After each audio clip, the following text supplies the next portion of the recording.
I said I am grateful, honored, privileged that all of you have come here on a Tuesday evening,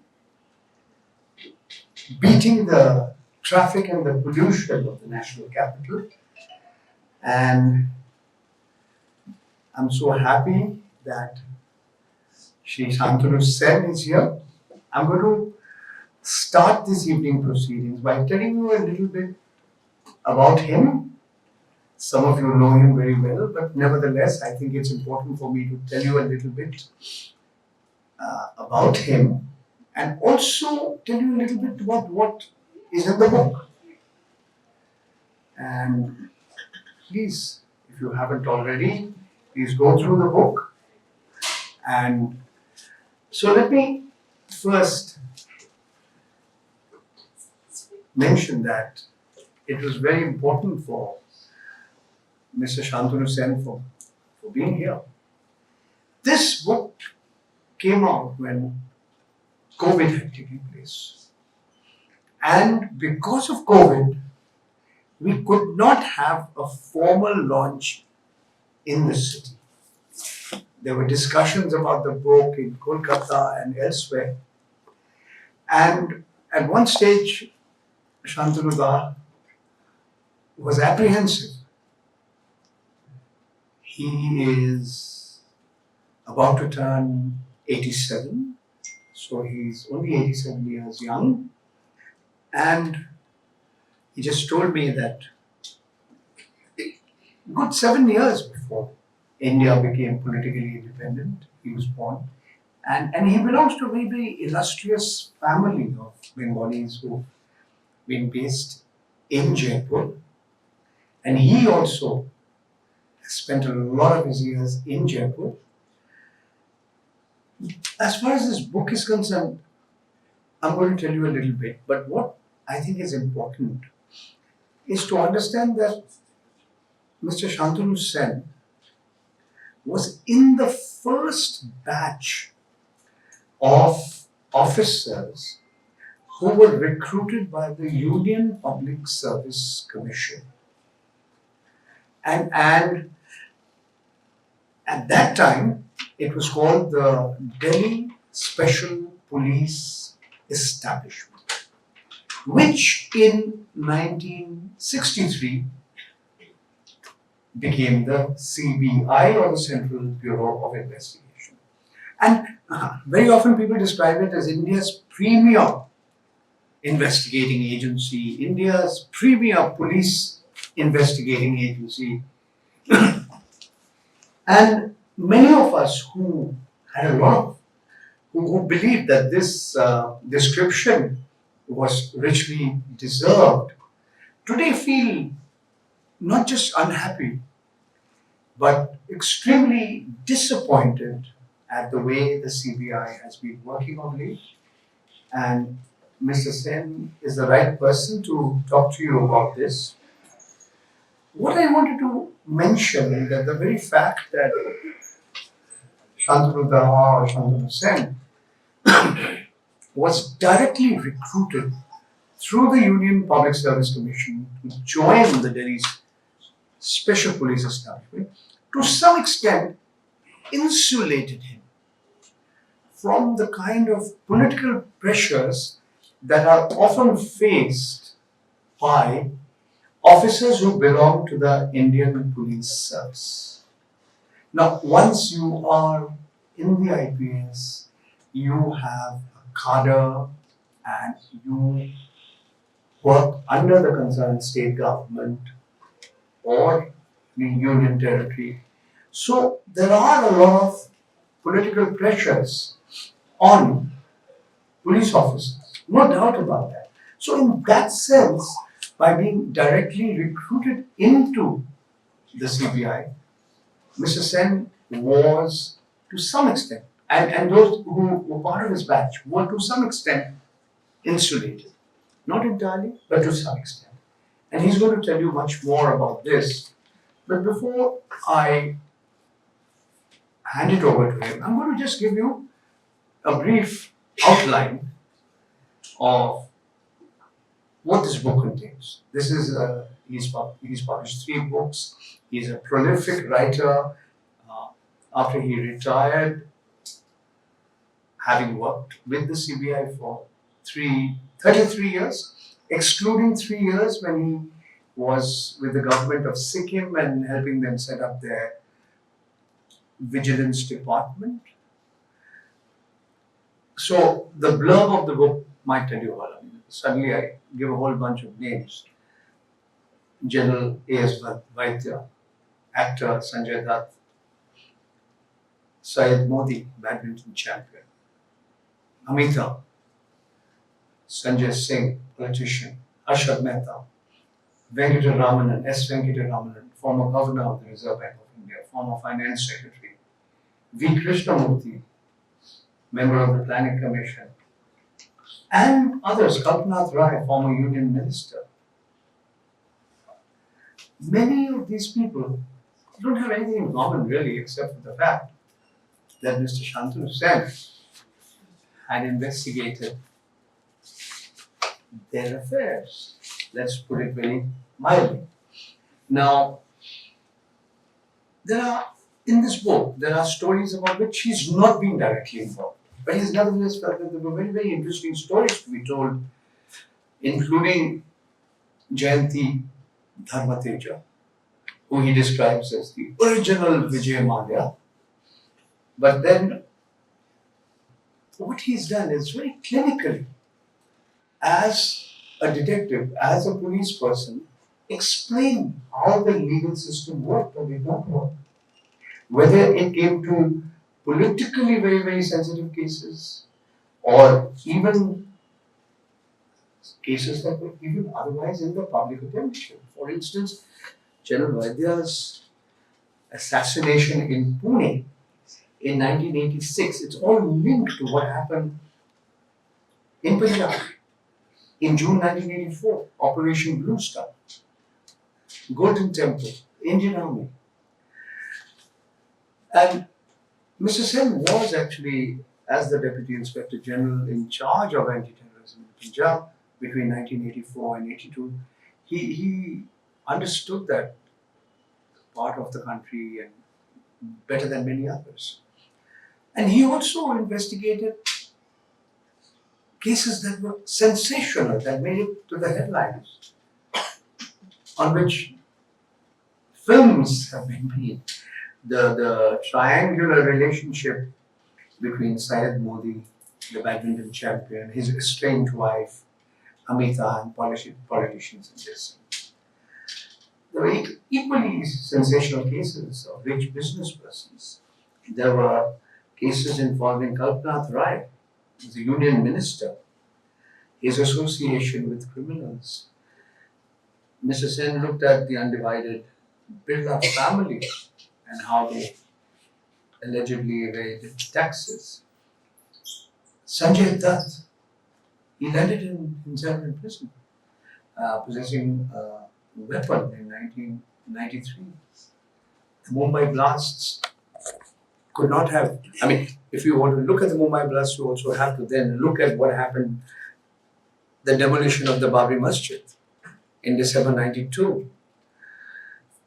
The inside story of the Jain Hawala case, the Jain Hawala diaries. Then, though he was not directly investigating the Sohrabuddin Sheikh encounter killing, he looked at the hanging of Yakub Memon. And I think I've spoken enough. I just will spend a few more minutes to thank his co-author, Sanjukta Basu. She, if it hadn't been for her support, this book wouldn't have come out in the way it has. She helped in the research, in the writing, and there is also a co-author's note that you will find in the book. And a little bit of background, I want to relate an anecdote which I've also mentioned in the book. I used to be working with the Pioneer newspaper when there were feelers sent to me that a top officer of the CBI wants to meet you. So I was quite flabbergasted. Here is a journalist, and why should a CBI officer want to meet him?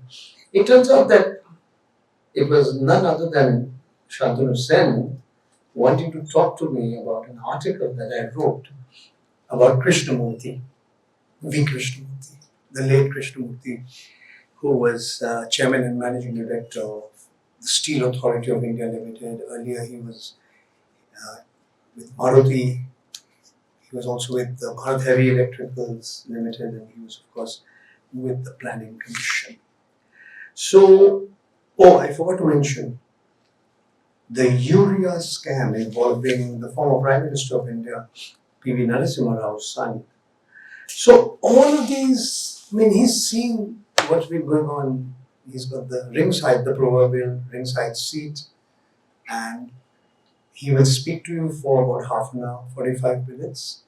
And after his speech is over, you should feel free to ask him whatever question you wish to. So let's once again give a big hand to Mr. Shantanu Hussain. I'm Shantanu Hussain, as he said. I joined the CBI directly from the Union Public Service Commission in 1963.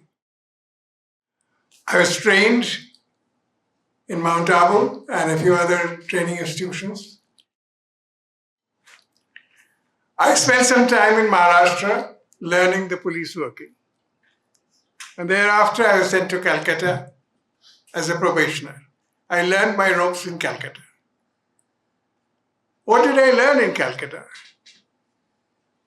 I learned that CBI, or then it had just become CBI, but we were functioning as special police establishment officers. Corruption cases देखती है. And corruption क्या चीज है वो भी मुझे पता नहीं था तब. खैर, I had a very good SP, 1948 batch of the IPS. And he took me in hand and trained me. And my first investigation, which he asked me to do directly, was a trap. 1965, he introduced me to a contractor who said that I'm fed up of paying commission on my checks, which I received from the Eastern Railway ferry place. The chief cashier takes 10% each time he gives me my payment. I want to catch him. And I was asked to lay the trap. I did that successfully. It was only 10 rupees, just imagine. And this gentleman came out of the cashier's room and I'd arranged for witnesses and I was there myself. And after he made the payment, he clearly said in Bengali, Amatta, that is mine.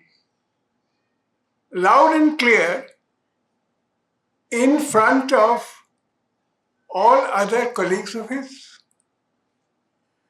So the type of corruption we see now existed even then.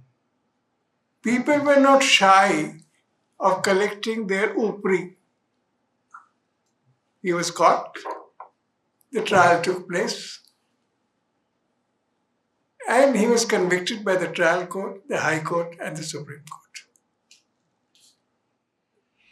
Yet another case came across, and that was no less than the chief passport officer of Calcutta. He was from South India and he was known to me. When I was posted in Delhi, he was the protector of immigrants in Delhi. We were friends in that sense officially. And here he was asking for a musical instrument from a musical shop owner to help him to clear his passport. Not his employees. They used to send people abroad. After a couple of musical instruments having been given to him, he wanted more. And he was trapped. And I found that corruption existed in small ways in every part of every department in Calcutta, in the government service. So that is why my introduction to investigation of corruption. I did a fairly good job, and within 2 years I was selected and transferred to Delhi to posted in a special department of the CBI called Fraud Squad 1.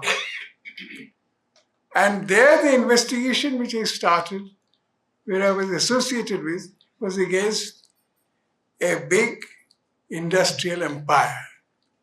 The empire was no less than of Mr. G.D. Birla. His textile empire was investigated. Here was an instance of, I think, political witch hunt. Not that they were totally innocent. They were evading excise duty. They were paying excise at the rate of a coarse cloth, which was a fine cloth. They were deliberately showing it to the excise officers with less read in pics. So all the textile mills were investigated, and one mill, Swadeshi and Manjusri Textile Mill, was found to be guilty of many offences and evasion of excise duty at that time in 66, lakhs of rupees. But what happened?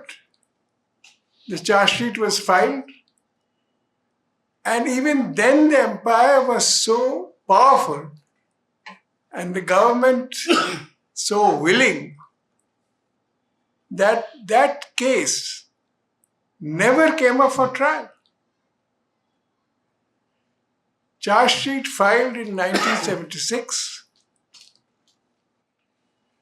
It never comes up for trial, and in 2009 it is withdrawn because the accused are no longer alive. Most of the accused are gone. So interference in corruption cases is not today's menu.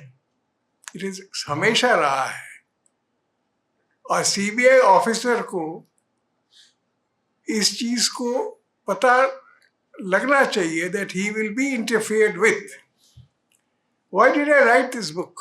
Why did I write about my experiences?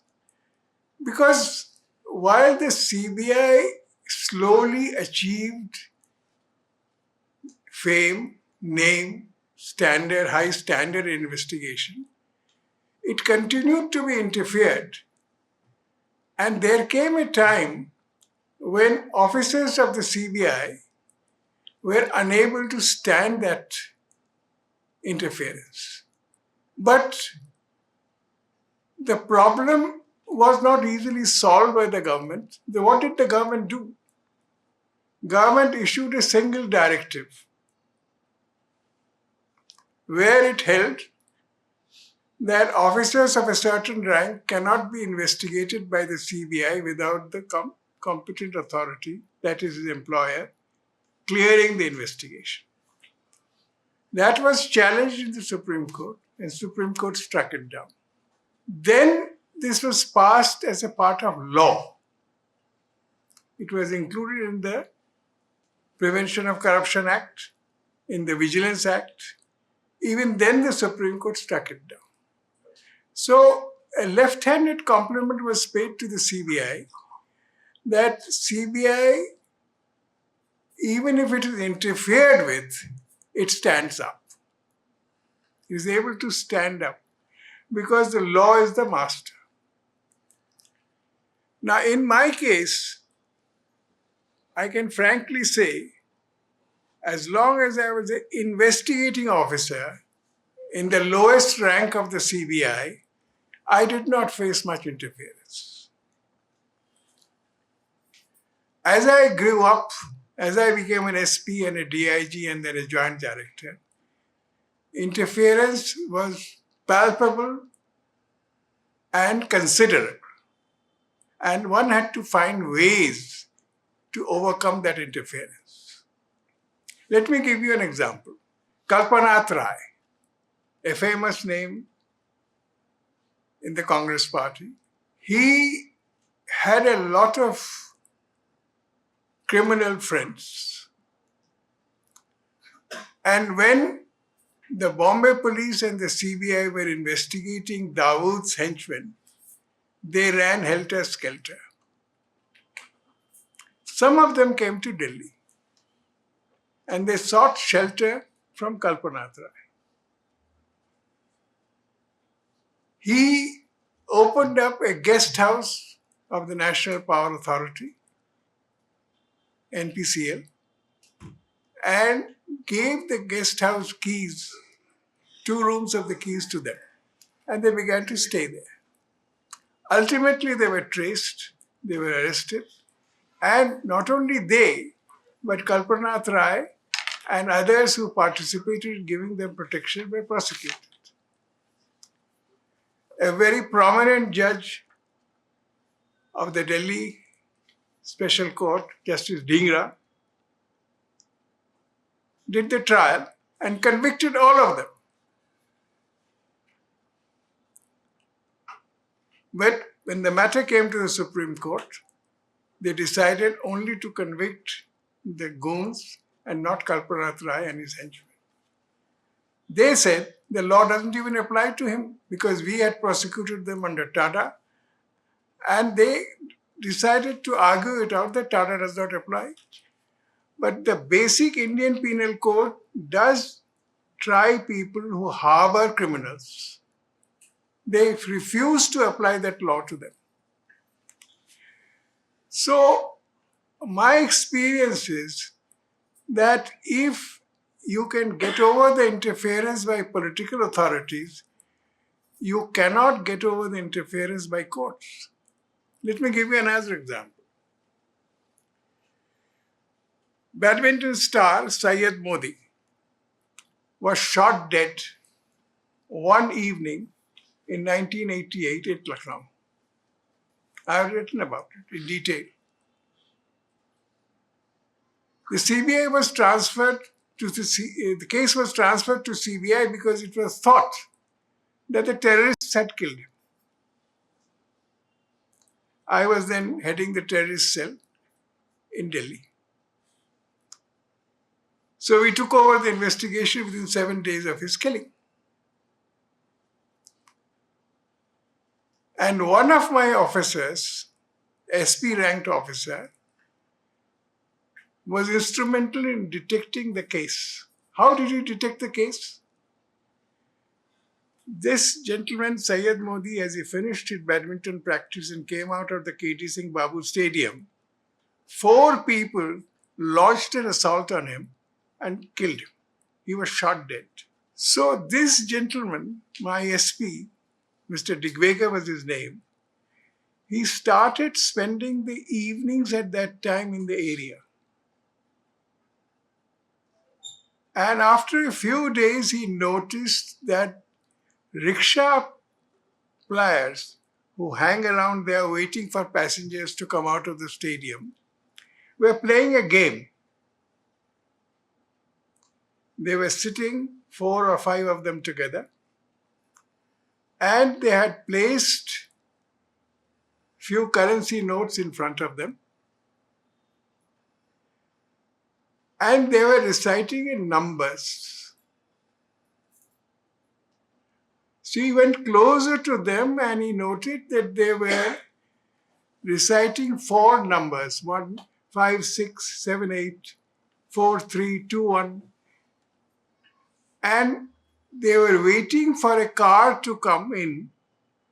And the car which number was closest to the number given by one of the individual players was the winner of the money which had been put down in front. After watching them for a few hours, he quietly watched them and they were doing this thing over and over and again. So he few days later, or a couple of days later, he again went and saw them playing the same game.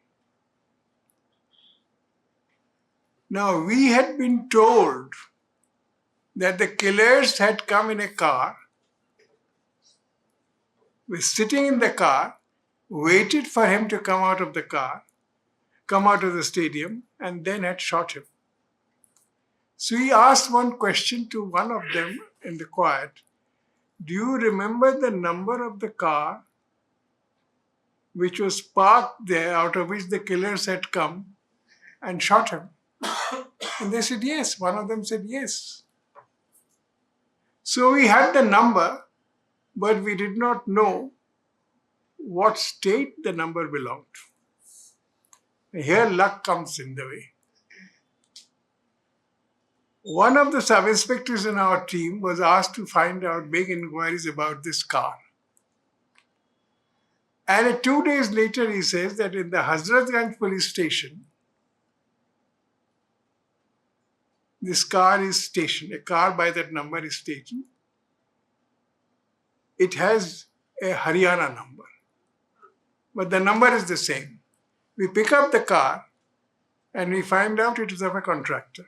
We call the contractor and he says, this car was not with me on those days. It was with so-and-so, a MLA of UP. We pick up the MLA and he tells me, and the case opened up.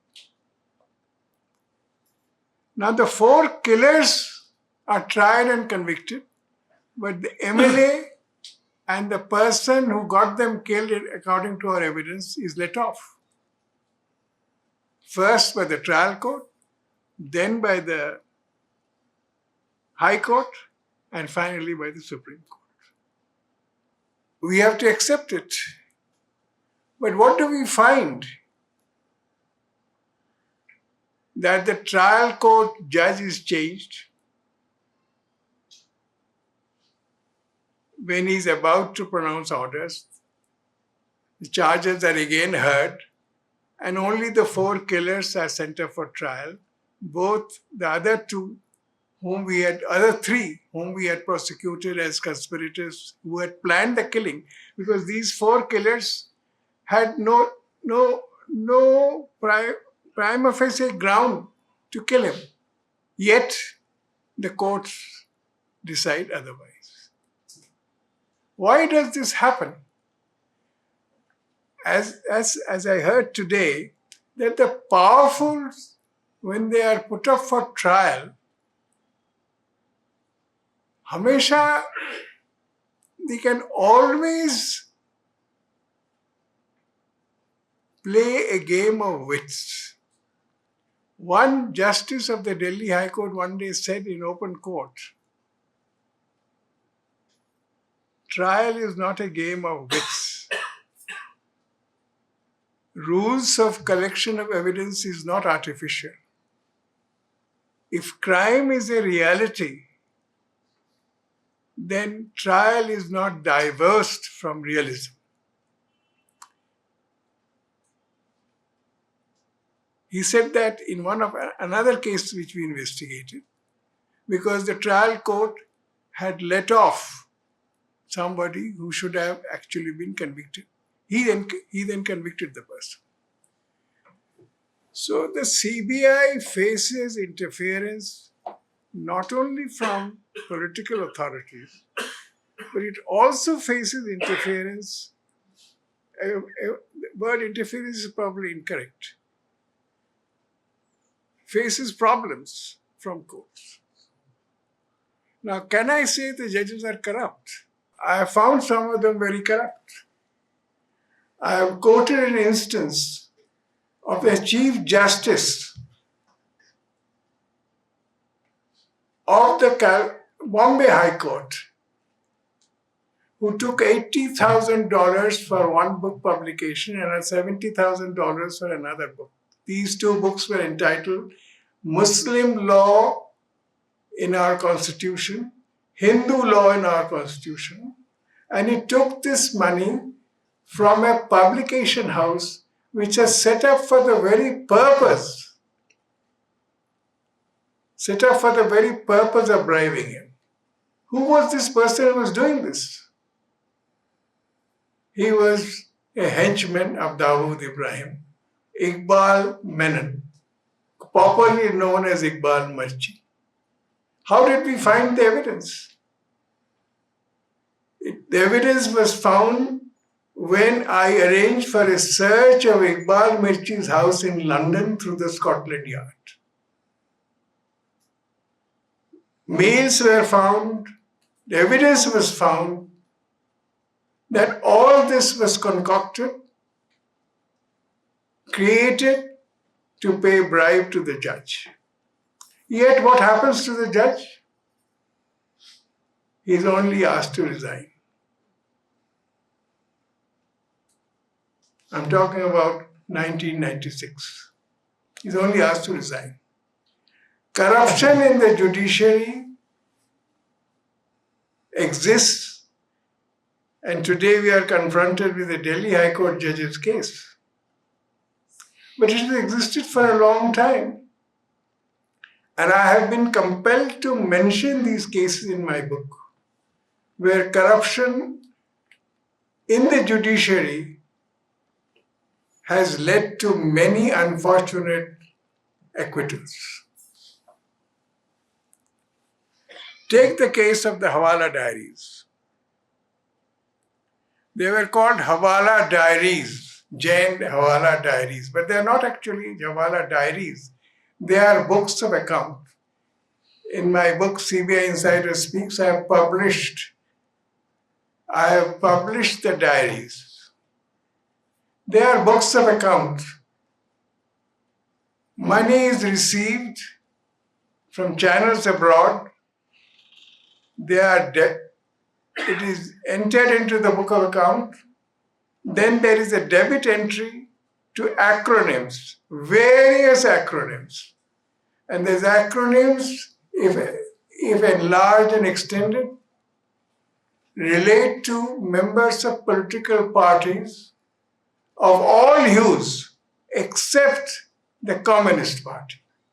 Except the Communist Party, the acronym relates to everybody.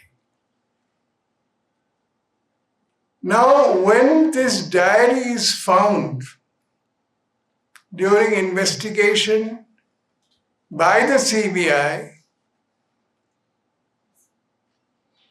the Prime Minister of this country orders verbally that the diary should be blocked. Diary should never see the light of the day. But when the Prime Minister goes away and the next Prime Minister comes to the country, he tells the new director, no, this should be investigated. So the diary is given for investigation to my unit. And we established beyond doubt names of considerable number of politicians who were in receipt of bribe money from various channels abroad. But by the time I complete the investigation, there is another Prime Minister in the country. Those days, we were having more different Prime Ministers. We had a couple of ministers. And there is his choice of the director. The director who gave the investigation to me. So he chooses the weakest case in the diary, the weakest case, which has hardly any evidence, and chooses to prosecute that gentleman. He was a BJP member, and he is prosecuted, and naturally the case fails. And the diary is held to be not evidence at all. And that's the end of the matter. Take the urea scam. 133 crores is paid to a dubious Turkish firm for urea. urea in this country was always bought by the Commerce Department. It had a particular public sector company from which the urea was being purchased. क्या होता है? Minister comes in who wants to make money. So he is allowed to bring in another public sector firm. And that public sector firm enters into a transaction with a dubious Turkish firm to import urea. And before the urea comes in, he wants advance money. So 133 crores is paid off to the Turkish firm. And not a gram of urea comes into the country. Yet, the original decision is only to prosecute the public sector people. But when we took up the investigation, we found out the role of the minister's son, the prime minister's son, the prime minister's son's family. And we decided to prosecute all of them. But the prime minister's son escapes prosecution, and so do the bureaucrats who allowed this to happen. The case goes on for years. Ultimately, all the people sent up for trial are convicted. The appeal is pending. Take another case. Oil and Natural Gas Commission is looking for oil in Assam. It finds oil in 300 bighas of land in a particular tea estate. And this is, I'm talking about 1970, when an entire tea estate was worth about 12 to 13 lakhs. But what is paid for this 300 bighas of land and the tea bushes which is growing there is about 27 lakhs. This is taken up for investigation. It is proved beyond doubt that this is overpayment. Actually, nothing had to be paid for the land, only for tea bushes one had to pay, and it was falsely shown that tea bushes were tea-bearing bushes when they were not. The case drags on from 1972 to 1998. Ultimately, they are convicted, but very few remain to face conviction because most of them are dead. The appeal is still not heard. So, we are faced with a huge conundrum. How do we successfully prosecute the corrupt? But speaking for myself, I spent 30 years in the CBI and 3 years in Sikkim. And I must say that the life of a CBI officer is quite a thrilling life. You get to know important people. You get to know ways and methods of corruption. And you learn what is detectiving. We had heard of Conan Doyle, Mrs. Agatha Christie. There the detective detects and it's over with. But here the detective has not only to detect, he has to prove that his detection is correct.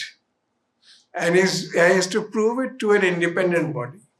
So detectiving in real life is much more difficult than being a detective in fiction. But I want to share a few experiences with you which were very, very worth recalling. When I was very young, it will give you insight in today's today is functioning in a different way. And I was learning the ropes.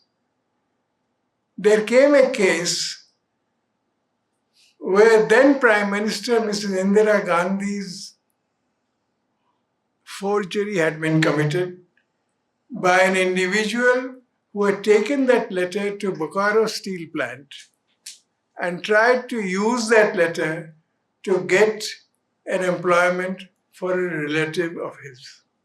I was given the investigation. I was able to catch the person and prosecute him.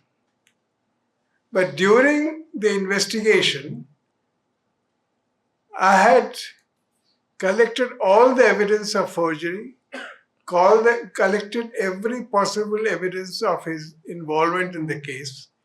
But my prosecutor said, you have not been able to prove the signature is forged by expert evidence. I said, I can't do that until I get the signature of the Prime Minister. And who will allow me to get the signature of the Prime Minister? He said, that's your job. So he wrote on the file that the case stands short of entire evidence because he has proved that signature is forged by people who are acquainted with the Prime Minister's signature, but he has not proved it by expert evidence, and that is possible only if the signature of the Prime Minister is taken. I'm talking about 1967. So I tell the SP, the prosecutor wants me to get the signature of the Prime Minister of India. He looks at me and says, it's your job, get it. When you are young, you are also bold. So I ring up the Secretary of the Prime Minister. He was Mr. Session, private secretary of the Prime Minister. And I tell him that I am so-and-so. He knew me because I had been to the Prime Minister's office a couple of times and met the Joint Secretary. He said, yes, Mr. Sen, I have to take the Prime Minister's signature. And you know what is the response? कब लोगे आप? कब चाहते हो? मैंने कहा, as soon as possible. He says, कल आ जाओ 9 बजे. Can you imagine this today? कल आ जाओ 9 बजे. My office used to start at 9:30. Official गाड़ी नहीं थी. 9:30 बजे पहले ड्राइवर नहीं आता था. तो मेरा लैम्ब्रेटा स्कूटर था, उसमें करके मैं चला जाता हूँ प्राइम मिनिस्टर्स ऑफिस. और मेरे पास CBI आइडेंटिटी कार्ड ही है सर. उसको देख के मैं प्राइम मिनिस्टर के सेक्रेटरी के कमरे में पहुंच जाता हूँ. आइए मिस्टर सेन, बैठिए, प्राइम मिनिस्टर आपके इंतजार कर रहे हैं 9 बजे. मैं बैठा और अक्सर साहब जो principal secretary to the prime minister थे वो आ जाते हैं फाइल लेके. तो मिस्टर सेशन उनको कहते हैं, मिस्टर सेन आए हैं CBI से, वो पहले जाएंगे, आप बैठिए. वो जमाना देखिए. I walk into the Prime Minister's room. It's the first time I'm seeing the Prime Minister. And I was looking for a tall, very aggressive lady. Here was a diminutive woman sitting quietly before her desk. No files on the table. आइए Mr. Sen, बैठिए. She speaks in Hindi. Then she says, आपको मेरे signatures चाहिए, मैंने सुना. मैंने कहा, yes ma'am. How do you want me to sign? I write both Indira Nehru Gandhi and Indira Gandhi. I said, your signature which has been forged is Indira Gandhi. And she just gives me 6 signatures. I take it and bring it away. My expert gives evidence. The person is prosecuted, convicted. And these signatures today lie in the CBI museum. But Mr. Session also helped you.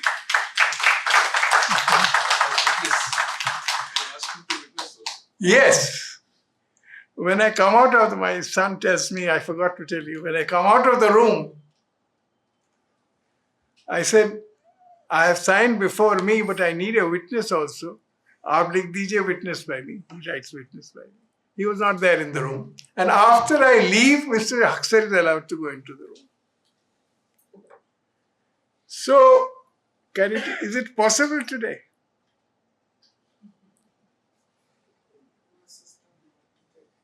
It's not possible. And then she gives evidence in court. She gives evidence. By that time, she is no longer the Prime Minister. Because emergency के बाद जो elections हुए थे उसमें हार गई थी. But she जाती है, she gives evidence, and the man is convicted. And here CBI comes into the picture. Mr. accused, Ram Surat Rai was his name, is accompanied by that lady because I trapped him to visit Bokaro and catch him. He is accompanied by his lady who has a child in her laps. If I were a police officer of the old type, I would have arrested both. But I did not do so. I did not arrest her. And nobody in the CBI blamed me for not arresting her. I decided that यही आदमी है जिसने किया है, इसको पता भी होगा तो I'm not going to prosecute her. It's going to be unnecessary to do so. I'll stop. Emotionally, I was caught up with the feeling that here is a mother with a child. I should not prosecute her. And nobody in the CBI blamed me for that. I don't know whether it was right or wrong, but because when I searched his house in Ghazipur, where he originally lived, I found many other tools of forgery, that he was a master forger. Forging was his pesha. And or all the tools of forgery which were found at his house in Ghazipur, he was separately prosecuted in UP, in Lucknow. So that was in UP, and this was at his place. The CBI does not unnecessarily prosecute. When I was dealing with the terrorists, I had occasion, the first terrorist case was the terrorist, so-called terrorists arrested by the army in the Golden Temple. There were 1,500 of them. The army said they're all terrorists, prosecute them all. The defense minister says they're all terrorists, you have to prosecute them all. My director says, what is wrong? You prosecute them, the court leaves them. That is court's business. But I, as a young police officer, decide that it would be wrong to prosecute those who have no terrorist background. After all, the army operation lasted 5 days. Over 750 people were killed. Army officers were killed. Many were injured. And after that, they caught 1,500 people. At that time, many pilgrims were there. They were the pilgrims. I investigated each one of them, found out their background, and decided to prosecute only those who had a criminal background. Similarly, in the Bombay blast, it was a blast organized by Dawood Ibrahim. Dawood Ibrahim decides to use his men to lay the bombs. 12 bombs are laid in different parts of Bombay, and they go off within 2 hours on the 12th of March, 1993. The Bombay police takes up the investigation, then we take it over from them.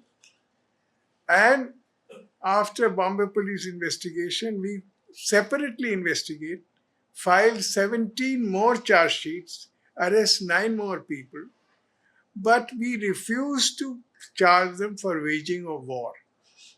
A section which the Bombay police had applied.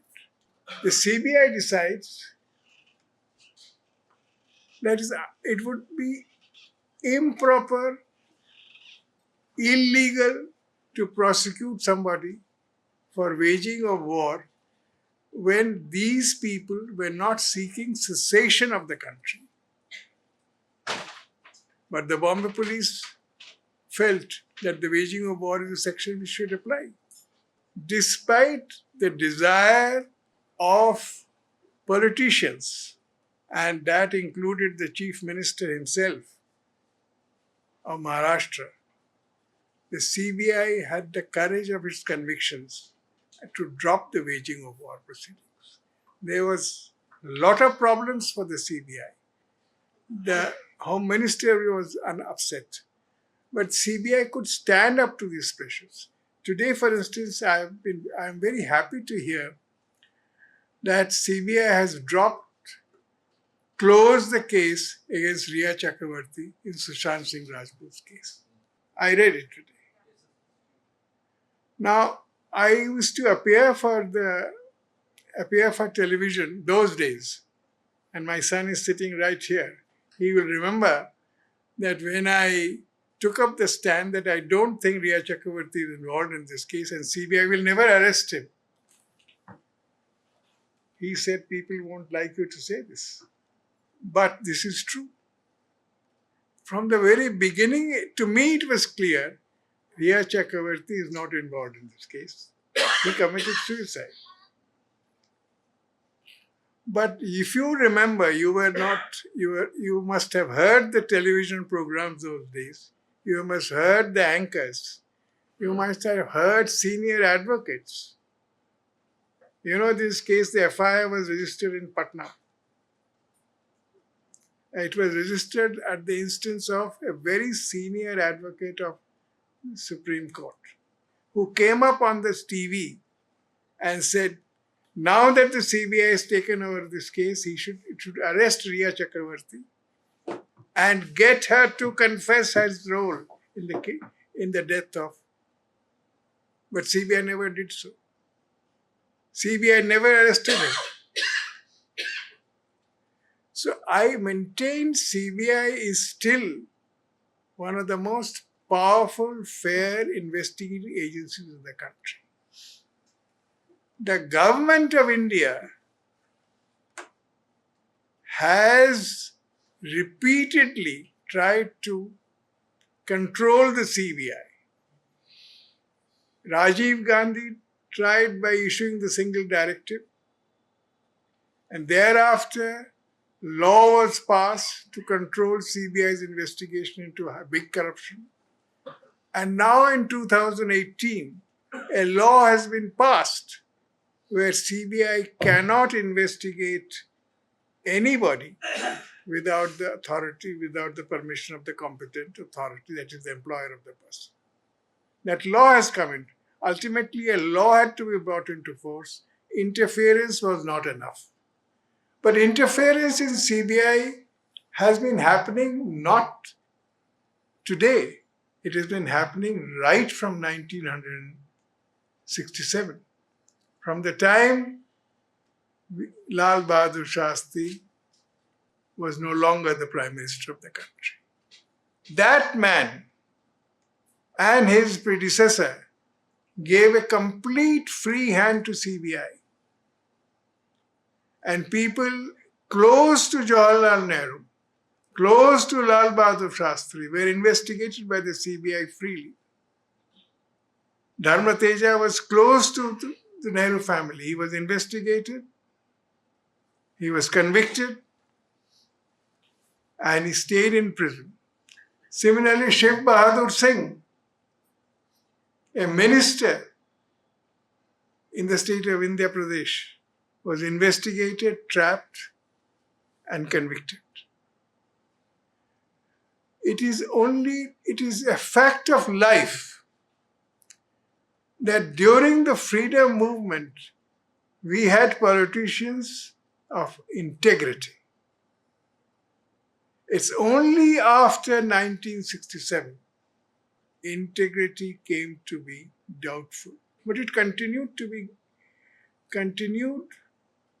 be confronted.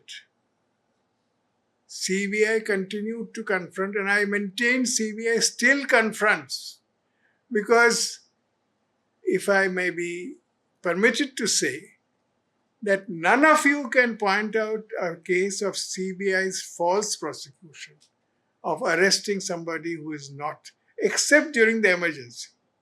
During the emergency, it had been done. During the emergency, CBI failed. But thereafter, CBI has to be contained by law. Now only high courts and supreme courts can direct CBI to investigate in 11 states of this country. Because those 11 states have taken away the power from CBI to investigate in their states.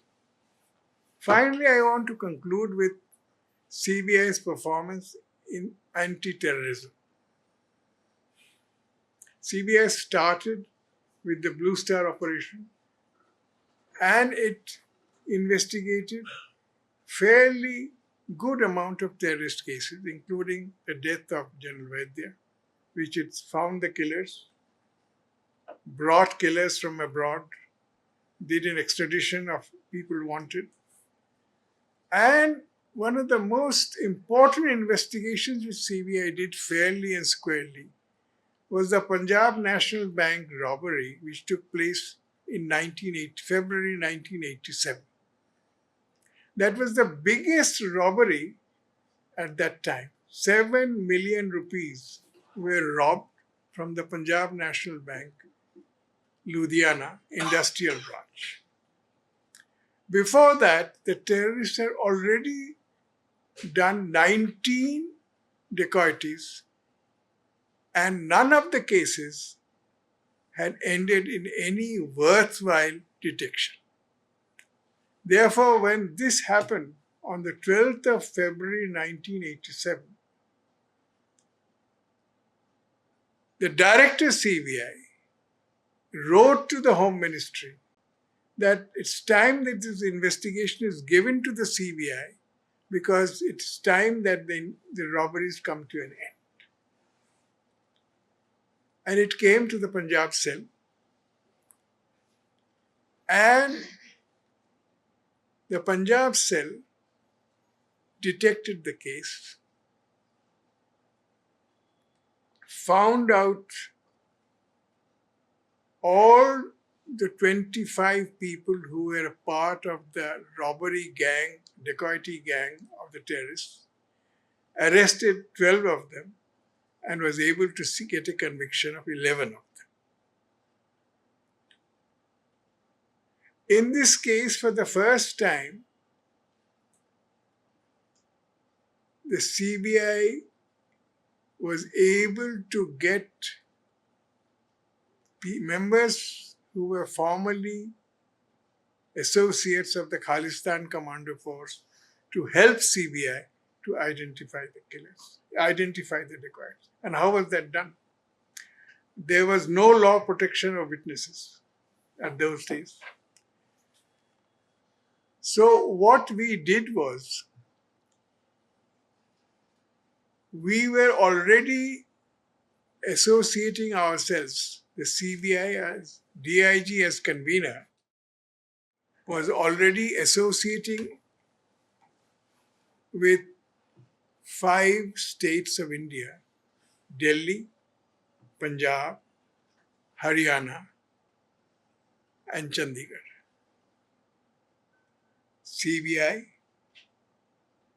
RAW, and IB. We were meeting every 3 days in Chandigarh with CBI as convener and associating ourselves with all terrorist activities that were happening within their knowledge. And we had an alphabetical list of names of people who were wanted in terrorist cases, whose names had surfaced during these discussions. Among those names were many whom we knew were no longer willing to continue as terrorists. So we picked them up.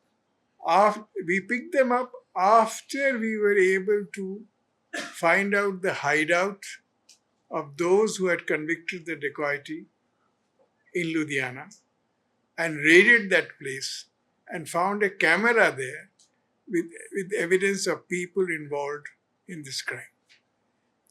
Names we did not know, but photographs we had of about 17 to 18 people who were responsible for various dacoities which had taken place in various banks in the country.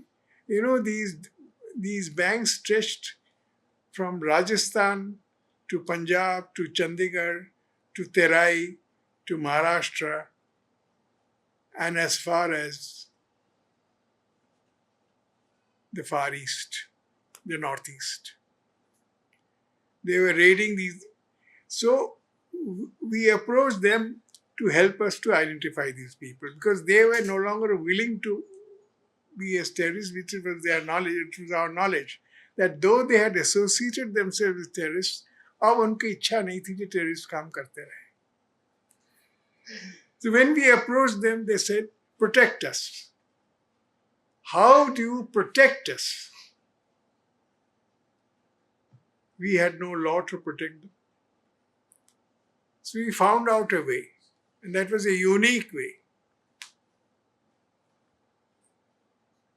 We got the Punjab police chief, Mr. Robero, who was then the DGP Punjab, to agree to show these people killed in encounters. Mar gaye. There is encounter, the person is dead. So 5 of these people were shown as dead. And then they were no longer living. So they came to our help, and each of those 19 people who were involved, उनको spot करने के लिए हमें help करने लगे. और 12 लोगों को उन्होंने spot किया और 12 लोगों को हमने पकड़ा. अब पकड़ा और टाडा में प्रोसिक्यूट किया. टाडा में एक लॉ आ गया था उस जमाने, आजकल वो लॉ नहीं है, where confession before a police officer was admissible in law. So after we arrested them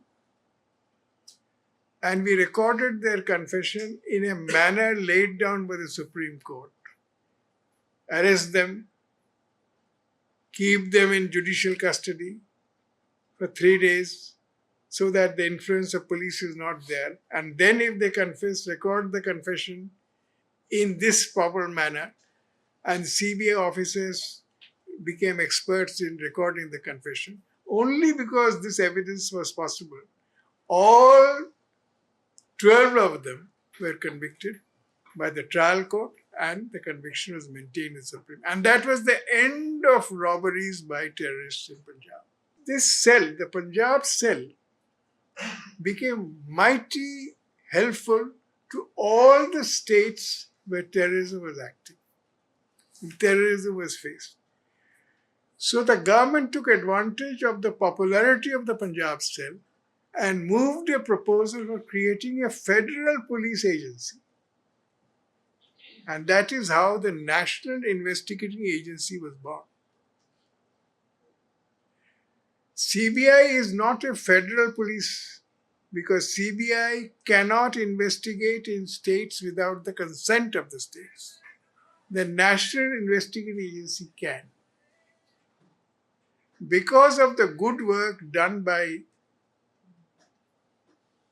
the Punjab cell, the terrorist wing of the CBI, it became acceptable to the states to allow a federal police to take up any investigation of terrorism in their state without the consent of the state. So that was one contribution to federal police by the CBI. I think I have spoken for a long time. I will take questions. Any question? Thank you very much, Mr. Singh. Yes. What we'll do is we'll pass this mic around and we'll take a few questions and keep your questions short. We'll go step by step. All questions are coming to mind. One is if my information is correct. at the time of birth of CBI, there was no act. It was carved out of the typical police cell and it started getting called as CBI. I think till now, there is no act to govern the working of CBI. Is that information correct? You are correct. If I am correct, why is that so? Because if the CBI doesn't have its own act, then each time CBI has to prosecute certain public sector employees, certain government department employees. Let me explain. This is my The special, I'll answer the first question. The Special Police Establishment functions under the Delhi SPE Act. Yes. And all the crimes it can investigate under this act are laid down in the act. Every state gives consent to the CBI to function in those states. And therefore the CBI investigates in those states. And there is an understanding between the states and the CBI that CBI will only investigate central government servants and central public sectors. The state anti-corruption agency will investigate the state government. So that is how it functions. But the federal police is the NIA. NIA is an act. And the NIA functions freely in the states without the consent of the states anymore. So that means our CBI is strictly not a parallel body of FBI in US. No, but there is one exception. The high courts and the Supreme Courts do not obey this law. Yes, that's why. The High Court says we do not need consent of the state to order investigation in a state. Therefore, the Arjakar Metal College incident is ordered by the CBI to investigate. Therefore, Partho Chatterjee's girlfriend, when it's found with 35 crores or 50 crores, CBI is asked to investigate. So CBI has become a federal police because the High Court and the Supreme Court order investigation in the states where the states don't give consent. But why no law? Because the government of India and the politicians cannot agree. As I have been seeing the working of CBI, it's far more superior than a typical police department. And it has acquired its own image, etc., etc. But since the CBI investigates very high level, high value matters, there is more interference from high level politicians. So isn't it very frustrating for a man like Shantanu Sen to work in that kind of atmosphere where his conscience says, I need to do justice to what wrong has been Let me explain. Politicians interfere. No, let me explain. Politicians will interfere. You will interfere when there is a case against you. You also will interfere when there is a case against you. I will also interfere when there is a case against you. I will use all my powers to stop the investigation. So interference is a part of your work. Now, the CBI officer goes by the law of the country. And if he can explain to the country, to himself, take the case of Kalpnath Rai, arrest of Kalpnath Rai. Must be very frustrating. I had to arrest Kalpnath Rai and investigate him. I was not being allowed by the politicians, and my own director was opposing me. Says, he's a cabinet minister, what are you doing? You can't do it. And I couldn't do it. Then what did I do? I find a way to do it. I submitted a charge sheet against 10 of the accused. And then I wrote in the charge sheet that I am still investigating Kalpnath Rai and I am yet to find complete material to arrest him. I have found the following things, but I want to find more. Justice Dhingra stormed and said, this is enough to arrest him. I knew he would do that. And I then showed to the director, this is the director's order. This is the judge's order. Now I have to obey it. He says there will be hullabaloo. There will be a great commotion. You are inviting trouble. I said there will be no commotion. There will be no commotion, there will be no hullabaloo. What do? I tell the DIG, who later on became the Commissioner of Police in Delhi, you will go to his house with your team at night and arrest him. And keep him arrested in his own house. I request Justice Dhingra to come to his court 10 minutes earlier. He does. I take him from his house, go to the court 10 minutes earlier, get his judicial remand, send him to jail before anybody comes to know about it. Where is the problem? Because he was Justice Dhingra. But Any other judge probably this. no, maybe or maybe not. But it was done. No trouble.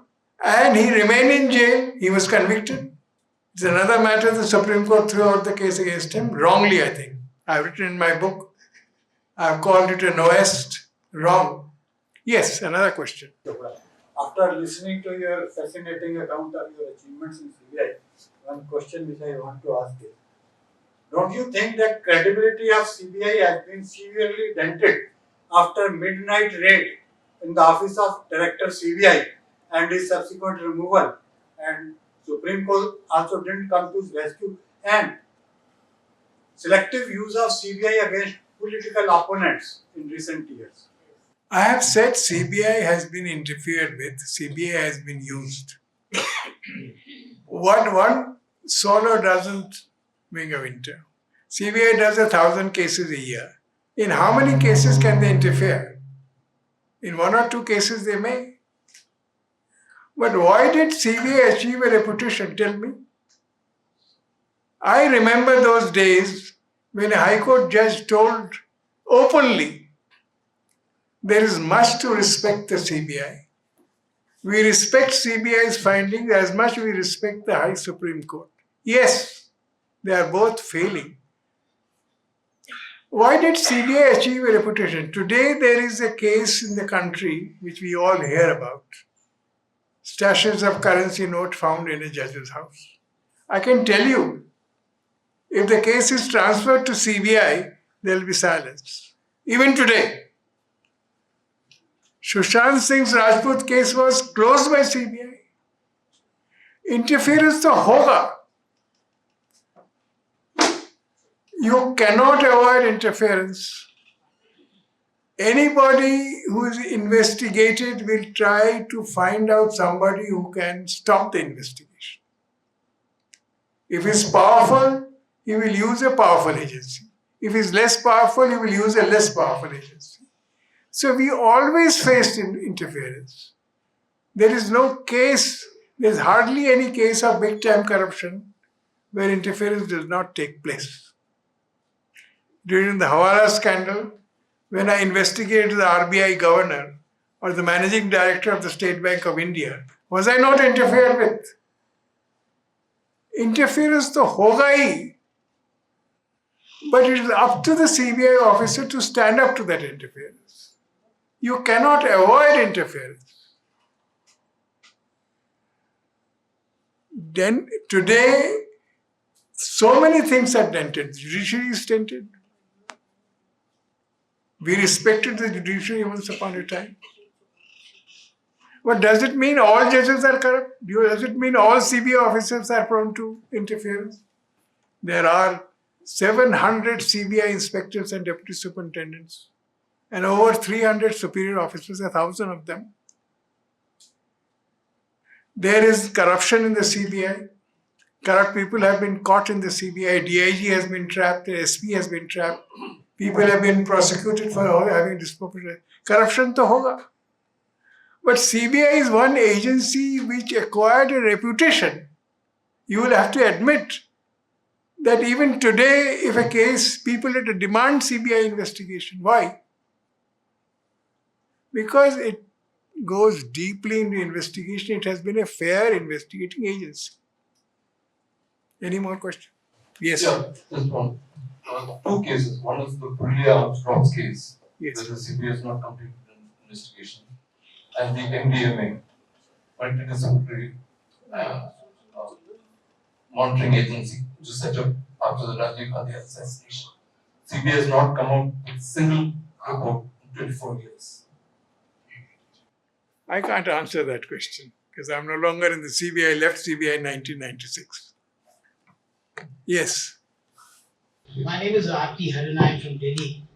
As an extension of what the gentleman just now asked you about CBI working, notwithstanding all the hard work and the passion that you people put in work, yet Supreme Court labeled CBI as a caged parrot. Does it make you feel, the organization feel, it's a thankless job at the end of the day? Even Supreme Court calls it a... Do you see Yeah, this? yeah. CBI is an eagle.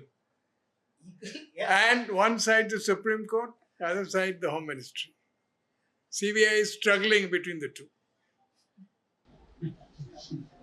But they call you caged parrot. It's not a parrot, it's an eagle.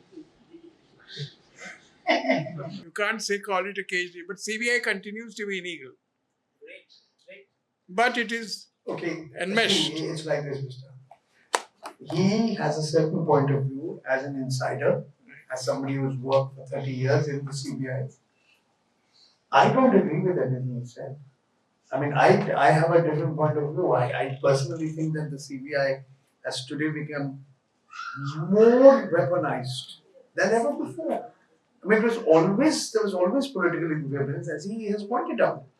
But the extent to which the CBI is being used as a weapon to target those who are opposed. No, to the that is a regime. political This statement. is my personal view. No, that's a political statement. That way, every agency has been weaponized, if you want to say. If you don't like the government, you can say that. But didn't Mrs. Gandhi misuse the CBI? Didn't Mr. Narasimha Rao misuse the CBI? But you will have to admit that the CBI earned a reputation. How was that possible? Once upon a time, and today even, when CBI closes the Sushant Singh Rajput's case, CBI is showing that it has the stamina to stand up. Of course, the stamina could have been shown earlier. So sir, if I may briefly interrupt you, in our language we call it whataboutery. You know, if it is doing something bad, do you justify because it was done in the past? No, list That's my view. out the bad cases which CBI has done. Please list out. NDTV, the NDTV case. Which- Go, the Pranjoy Roy, Radhika Roy. CBI didn't investigate that case. Of course, it was The CBI was involved. Yes, CBI was. It was. Once they had sold out to Adani, the whole intention was to. Where was the? I don't think CBI No, investigated it. CBI did and they closed the case after 7 years. The investigation was closed. That's what I'm saying. Yeah, but My question is, whom did they arrest and put behind bars? Taking up investigation, No, if you sir. say take, So let me just add to what he said. if only taking up investigation is bad, then I plead guilty. No, sir. It was not a question of anybody being arrested. Dr. Roy, his wife, were prevented from leaving the country. for When you are 7 under investigation, that will happen to you. 1 minute. I agree that investigation is a traumatic matter. no, but that was to ensure that they sold out to.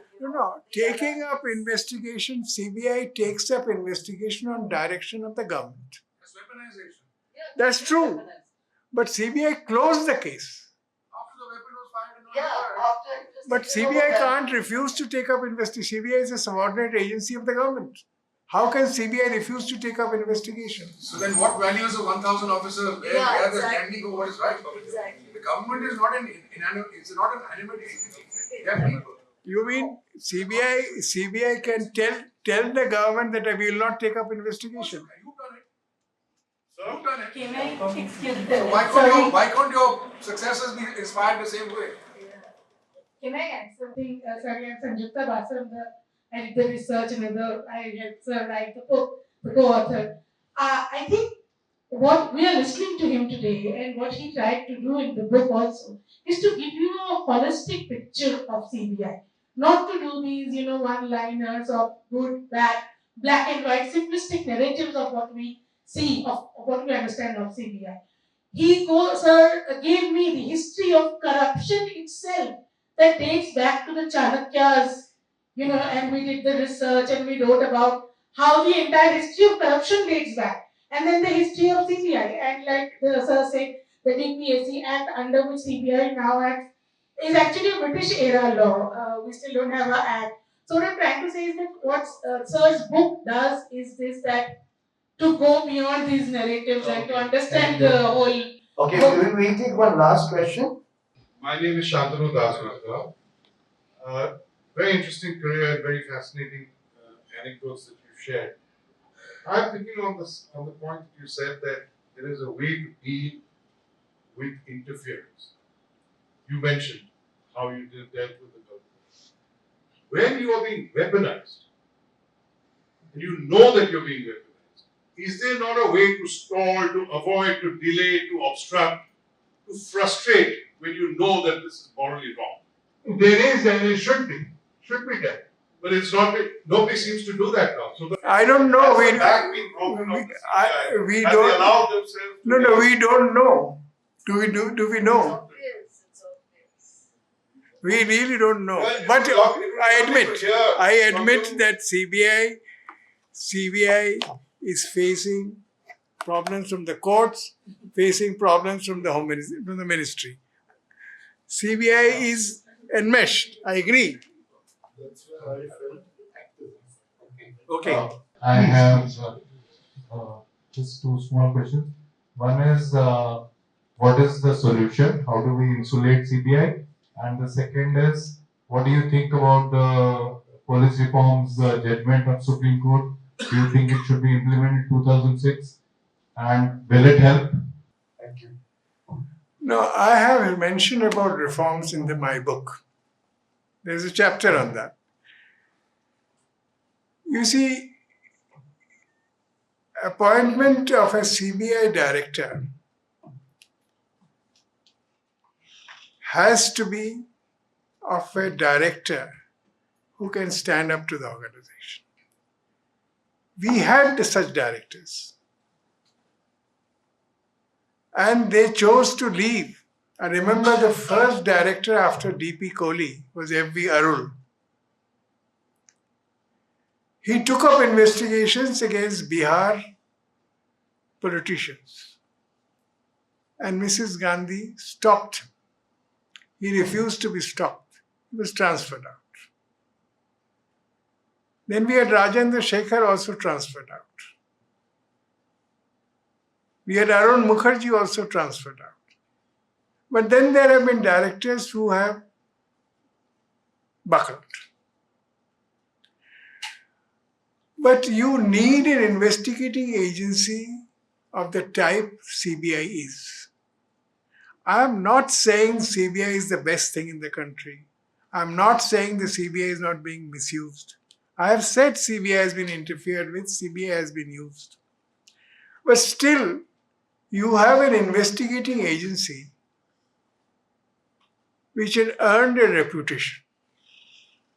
Unfortunately, everything that earns a reputation does go down.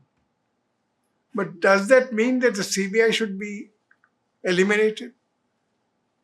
Do we not need the CBI? As long as the answer to this is yes, we have to think of improving the functioning of the CBI. Unfortunately, the courts, the Supreme Court has not helped. If the CBI is going down, the judiciary is also not helping the CBI to maintain, because CBI is subservient to the government. CBI is a government agency. Now, why did the Prevention of Corruption Act in 2018 need an amendment where it was clearly laid down that CBI will not investigate cases against the public servants till the government clears it? It was not there before. It was not there. CBI was free to investigate anybody. When Rajiv Gandhi tried to stop CBI from investigating officers of the rank of Joint Secretary and above, the Supreme Court quashed that order. But when the government said no government servant can be investigated, then there is no discrimination in Article 14. So the Supreme Court has not heard it yet. I don't know what will be the pronouncement. But if CBI is left free to investigate on its own, CBI will deliver. CBI still delivers. Okay. So, we conclude this evening's deliberations. You have one more question? Okay, we'll make that the last question. एक राष्ट्रहित चिंतक विपक्ष party बना रहा हूँ जिसका मकसद है समाज के वो लोग जो सत्ता का मुंह छोड़ करके देश के लिए काम करना चाहते हैं उनको सदन में ले जाना और सत्ता जो सरकार बैठी है सदन के अंदर उसको एक तरह से कंट्रोल करना कि आप सही काम कर रहे हैं तो आप यहाँ बैठे हैं और अगर काम नहीं करेंगे तो दूसरे हमारे पड़ोस में बैठे हैं विपक्ष के लोग उनको सत्ता में बैठाएंगे। तो ये जो सिस्टम अभी दाएं बाएं हो रहा है कहीं ना कहीं हमारे जो ऑफिसर है ईमानदार उनको भी एक प्रोटेक्शन चाहिए। वो कहाँ जाएंगे? कहीं ना कहीं उनको सरेंडर करना पड़ता है। हम एक छोटे से दायरे में सोच रहे हैं कि सत्ता आएगी सत्ता जाएगी, क्या इससे परिवर्तन देश में होगा? इस लोकतंत्र को मजबूत बनाने के लिए एक सच्चा विपक्ष होना चाहिए। जितना विपक्ष मजबूत होगा उतना देश का मजबूत होगा, लोकतंत्र मजबूत। ये मेरा सोचना है। देखिए, आप जो कहते हैं बड़ी अच्छी बात है, बट मैं कौन हूँ इसके बारे में जवाब दें। अनुभव जो है, जो जीवन में आपने अनुभव लिया है, क्या एक विपक्ष की ऐसी जरूरत है जो सत्ता की तरफ न जाकर के देश के लिए काम करे? होना तो चाहिए, बिल्कुल होना चाहिए, कोशिश जारी चाहिए। सीबीआई को क्लीन रखना चाहिए, सीबीआई के ऑफिसर्स को फ्री रखना चाहिए, पर ये होगा नहीं। ये बात आप कह रहे हैं लेकिन प्रयास तो करना I tell you, see, it's been 1.5 hours that we have been here discussing it. और देखिए, आपका राय जैसे है, सेंस आपका राय जैसे है, we will have our different points of view. My takeaway from this evening's program is, institutions are made by people. Whatever may be the institution, at the end of the day, the people who head that institution, who run that institution, their integrity matters a lot. और इसीलिए I think that's the message that has come through, at least to me. And thank you very much, all of you, for being here. And if you haven't bought Mr. Sen's book, please do that. Thank you.